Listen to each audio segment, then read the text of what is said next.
Carpel Le Croizat, bonjour. Bonjour. Vous avez commencé votre vie maçonnique au Grand Orient de France. Et au Grand Orient de France, on professe assez souvent une spiritualité laïque. Et ma question c'est, spiritualité laïque, n'est-ce pas d'une certaine manière un oxymore? Pour moi, le mot laïque a un sens bien précis. Il s'agit de séparer la sphère privée de la sphère publique. Or, quand je parle de spiritualité laïque, quand on parle de spiritualité laïque, on parle donc d'une spiritualité qui aurait un caractère collectif, y compris la partie religieuse. Donc je préfère parler de spiritualité non religieuse. Vous avez écrit un ouvrage de 558 pages qui s'appelle « Le langage symbolique de l'ésotérisme maçonnique ». Alors, ma question c'est quoi l'ésotérisme maçonnique? Et je voudrais une réponse en 1 minute 30. Disons que l'ésotérisme est une question qui est essentielle pour le maçon, mais c'est un terme qui est souvent mal défini, ou pas défini du tout. Donc, ce que j'ai voulu, c'est par rapport aux auteurs qui parlent d'ésotérisme et que l'on cite généralement, c'est m'attacher aux idées qui sont soutenues par ce qu'on appelle l'ésotérisme, à la fois les types d'associations, comme la franc-maçonnerie, le templarisme, etc., mais aussi les idées essentielles, il y en a à peu près 80. Alors je vous renvoie à mon livre, parce que je n'aurai pas le temps de les développer. Alors ma question c'est sur l'herméneutique. Est-ce que l'herméneutique répond aux besoins humains de se raconter des histoires? Et les mythes ne servent-ils qu'à ça?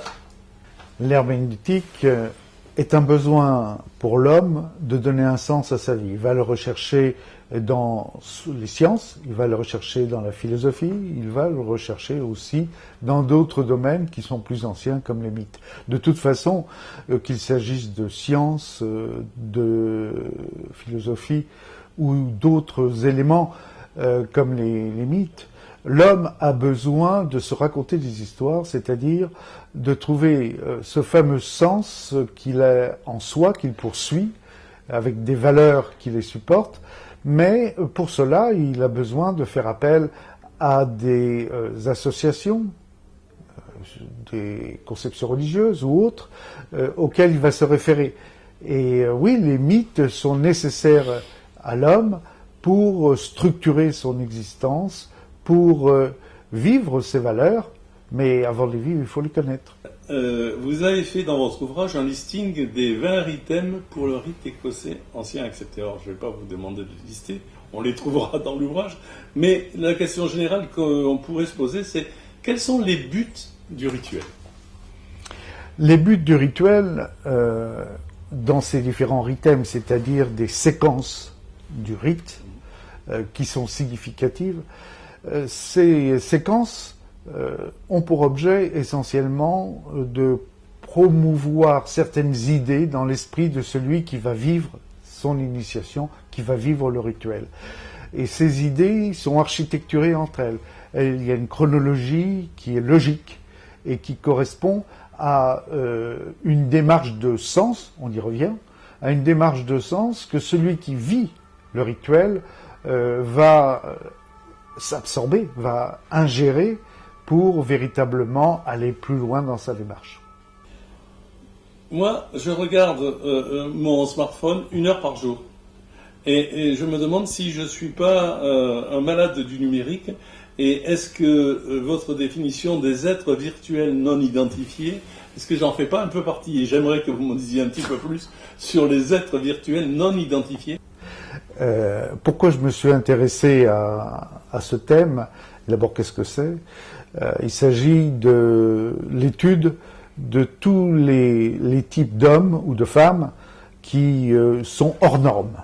C'est-à-dire, on va trouver dedans aussi bien les cannibales que des fantômes ou des êtres comme le Chevalier Léon, c'est-à-dire tous ceux qui sont marginaux, qui ont marqué la société par leurs excès, par leurs extrêmes. Alors c'était une commande d'un éditeur auquel j'ai répondu. C'est un bouquin qui m'a pris 2 ans qui m'a aussi lessivé, parce que j'avoue que s'occuper et s'intéresser à ces êtres anormaux finit par vous troubler. Et alors pourquoi ces êtres vivants non identifiés constituent un chapitre dans ce dernier ouvrage sur la spiritualité? Alors, c'est une partie de cet ouvrage. Il s'agit des avatars. Le problème des avatars m'interpelle beaucoup. Parce que, en fait, on nous demande de trouver un sens à notre vie. C'est la démarche maçonnique, essentiellement. Et cette démarche, on se l'incorpore. On va la chercher en soi. Parmi les autres, mais en soi. Et les avatars, qu'est-ce que c'est? Il s'agit de personnages virtuels que l'on crée sur la toile extérieurement à soi, hors de soi, et qu'on se donne quelque part comme un idéal vers quoi on veut tendre, mais où est l'intégration, où est la pierre brute que l'on doit travailler? En quoi la gnose maçonnique est d'une certaine manière différente de la gnose chrétienne, tout en rapprochant le franc-maçon du divin? C'est une question compliquée.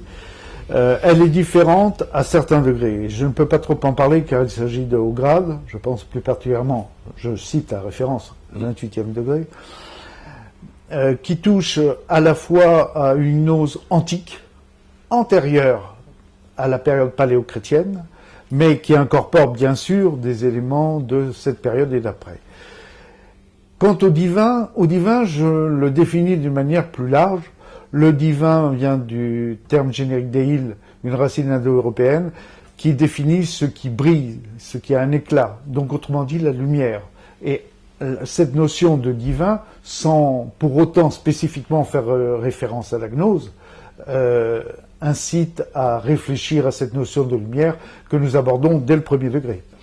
La spiritualité de la franc-maçonnerie a-t-elle encore un sens aujourd'hui?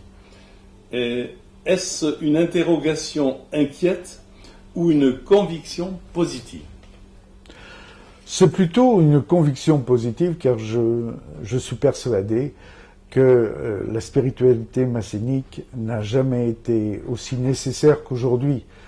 Pourquoi? Parce qu'on vit dans un monde virtuel et qu'on a besoin de se retrouver parmi d'autres qui partagent les mêmes valeurs. Donc il est essentiel, je disais, de donner un sens à sa vie, mais également de le partager avec d'autres, et surtout ne jamais oublier ce côté humain que nous confère dans notre démarche la pensée maçonnique. Nous sommes des humanistes, et face à des problèmes qui se posent aujourd'hui avec l'intelligence artificielle, l'homme augmenté, Internet et toute la virtualité qu'il y a derrière, notre vie qui est cachée par nos iPads, parce que il est flagrant de voir dans la rue des personnes qui ont ces appareils collés à l'oreille comme s'ils ne pouvaient pas vivre eux-mêmes leur vie. Eh bien, il est essentiel de se rapporter aux mythes, aux rites maçonniques qui ont un sens, qui portent des messages et qui nous donnent véritablement une façon de vivre pour nous et pour les autres. Eh bien, Pierre Penle-Croizat, merci beaucoup. Merci.